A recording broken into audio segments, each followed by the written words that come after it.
Goditja në tru është një nga sëmundjet më të rrezikshme dhe më shkatëruese për jetën e njeriut, sepse nuk godet vetëm trupin, por identitetin, kujtesën dhe pavarësinë e tij.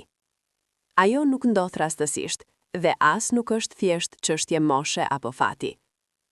Në shumicën ndërmuese të rasteve, goditja në tru është pasojë e viteve të tëra neglizhence ndaj shëndetit, veçanërisht ndaj ushqimit.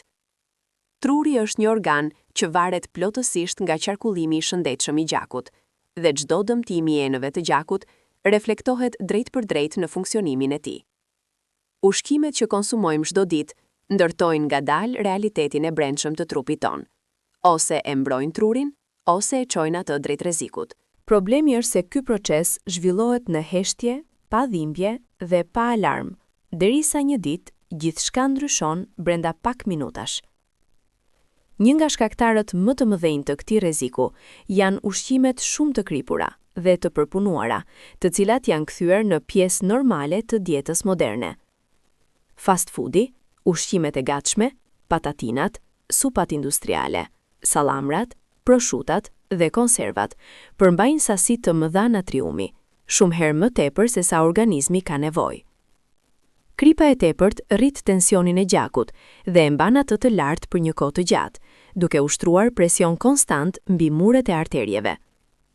Ky presion i vazhdueshëm i dëmton enët e gjakut, i bën ato më të forta, më të ngushta dhe më pak elastike. Me kalimin e viteve, qarkullimi i gjakut drejt trurit dobësohet dhe rreziku për një bllokim fatal rritet ndjeshëm.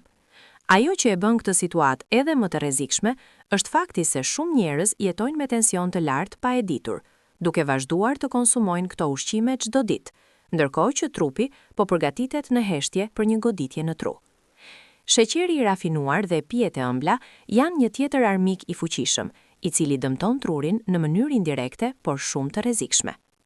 Pijet e gazuara, lëngjet industriale, ëmbëlsirat, biskotat dhe produktet e gatshme përmbajnë sasi të mëdha sheqeri të fshehur, që rrit nivelin e glukozës në gjak në mënyrë të vazhdueshme. Ky proces çon në rezistencë ndaj insulinës dhe përfundimisht në diabetin e tipit 2.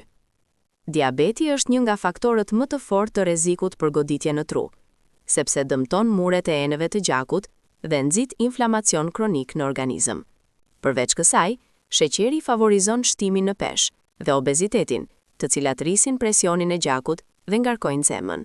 Ky kombinim krijon një zinxhir të rrezikshëm problemesh që e çon trupin drejt një gjendjeje ku goditja në tru bëhet gjithnjë e më e mundshme.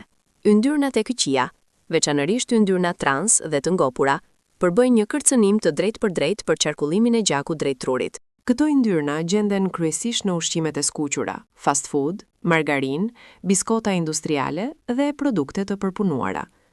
Ato rrisin kolesterolin e keq në gjak, i cili grumbullohet në muret e arterieve dhe formon pllaka yndyrore. Me kalimin e kohës, këto pllaka ngushtojnë rrugët e gjakut dhe pengojnë furnizimin normal të trurit me oksigjen. Në disa raste, këto pllaka mund të shkëputen papritur dhe të bllokojnë një arterie kryesore, duke shkaktuar një goditje ishemike. Ajo që e bën këtë proces veçanërisht të rrezikshëm është fakti se ndodh ngadalë, pa simptoma, dhe shumë njerëz e zbulojnë vetëm kur është tepër vonë. Së fundi, mishi i përpunuar dhe alkooli i tepruar përshpejtojnë ndjeshëm rrugën drejt goditjes në tru dhe bëjnë dëmin edhe më të rëndë. Sallami, suçuku, hot dogët dhe produktet e ngjashme përmbajnë krip, yndyrna të dëmshme dhe konservant kimik që ndikojnë negativisht në enët e gjakut. Konsumi i shpeshtë i këtyre produkteve lidhet me rritje të tensionit të gjakut dhe inflamacion të vazhdueshëm në organizëm.